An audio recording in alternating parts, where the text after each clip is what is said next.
Optimization problems. Typically, we're looking for a maximum or a minimum. For the most part, you're going to be dealing with more than one equation, but you want to try to get the equation that you're trying to maximize or minimize with only one variable in it. You then want to find your critical points, identify which ones are the maximums and minimums, and then answer the question based on what they are asking.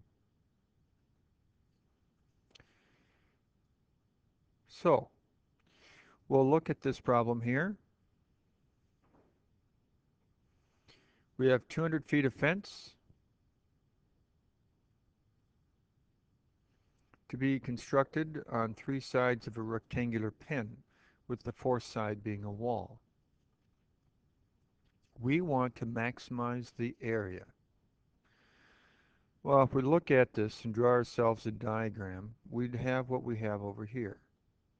There's two sides we won't know. We won't know how far out from the wall to come or how far parallel to the wall to run. We're trying to maximize our area. So we want our area equation. Area of a rectangle is length times width, or in this case, x times y. Now we need to maximize our area, but we only want to have one variable and we have two variables. So we need to find another equation that relates our variables. And as we look at this, you'll realize that this total distance to go around has to be your 200. Well, this side over here is also x. So when you add all your sides together, you're going to get your 200. So there's two of those x's. Then we want to go ahead and solve it for y. Now, we're going to go ahead and take that value that we have for y, and we're going to go ahead and plug it into our area problem. When we do that, we get this for our area function. If you happen to distribute through, you end up getting this. Now let's think a little bit about our domain.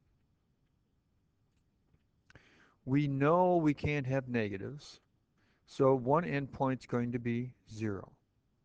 But what's the largest it could be? Well, basically, if this side here was 0, this side here would be one long, really skinny rectangle where this side coming out would be x, coming back would be x, which would be the total distance. So you'd have 2x equaling 200 or x being 100. We now want to go ahead and find our critical points. So you want to take your derivative, set your derivative equal to 0, and solve it. When you solve it, now, your critical points then are going to be the endpoints of your interval, the 0 and the 100, and where your derivative is 0. So all we have to do then is go ahead and try those into your original function to see which one in this case gives us our maximum, because we're looking for maximum area. Well, when you take 0 and plug it into your purple equation, you get 0. Take 100, plug it into your purple equation, you get 0. Take 50, plug it in, and you get 5,000. In this case, it's square yards because our units are yards, and it's area, so you know it's square yards.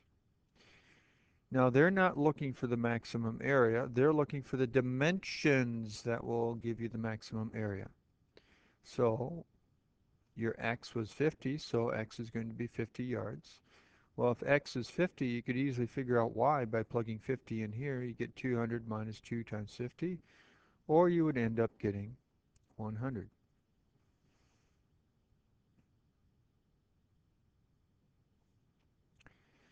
So here we have to cut a beam, a rectangular beam, out of a circular log. From a geometric point of view, it's like, what is the largest rectangle that we can inscribe in a circle? Well, in this case, the radius of our log is 1 foot. We'll draw our circle, we'll draw a rectangle, but we don't necessarily know how far up and down you go from here. we'll call that y. We don't know how far left and right you have to go. Well, what we want to do then is answer the question. We want to maximize the area. Well, your area would be the area of your rectangle. This side here is y. This side down here would also be y. So your whole side here is 2y. We also have to look at the other dimension. That is x. This is also x going over here. So your whole dimension going across is 2x. So our area then ends up being our width times our height, 2x times 2y, or 4xy. Now, we only want to have one variable over here and we have two. So we got to come up with another equation to help us out here. What is something else that relates our x and our y? What's the Pythagorean theorem?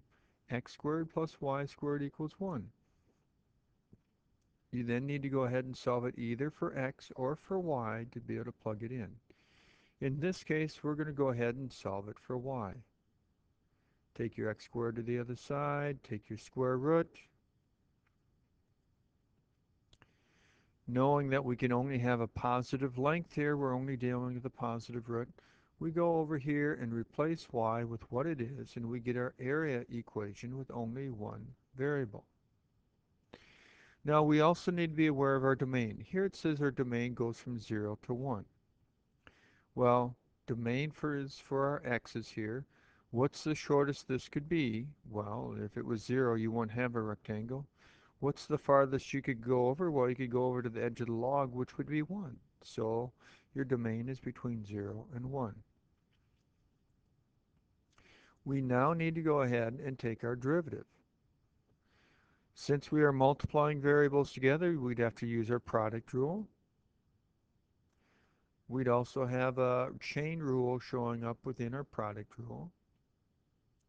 Then we're going to set it equal to 0, do a little bit of simplifying, and then all we have to do is go ahead and solve this.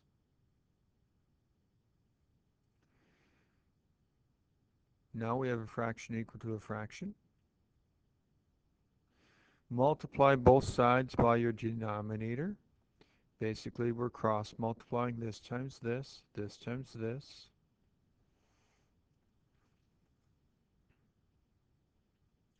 And then we get a nice little quadratic.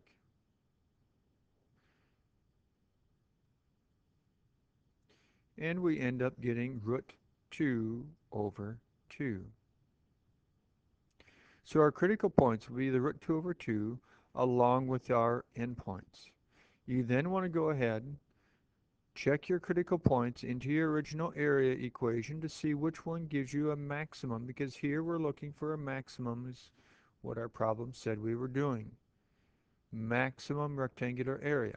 So we're going to plug in our critical points into our area equation, which we have right up over here.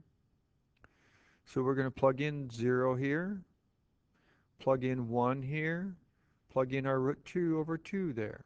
Plugging in 0 gives us a 0. Plugging in 1 also gives us 0. Plugging in root 2 over 2 gives us 2. And in this case, it would be 2 square feet. Now we also want to know the dimensions in addition to our area. Well, we know x is the root 2 over 2. How do we figure out what y is? All we have to do is take our x value right here, all the way up to here, plug it in here. When we solve that then for y, we also get root 2 over 2. So since both sides are the same, we get a square of root 2 over 2, or root 2 feet by root 2 feet with a maximum area of 2.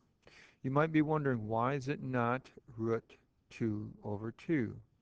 Well, keep in mind, our total side over here, this is a root 2 over 2, this is a root 2 over 2, so your total side, you have to add them together to get your root 2.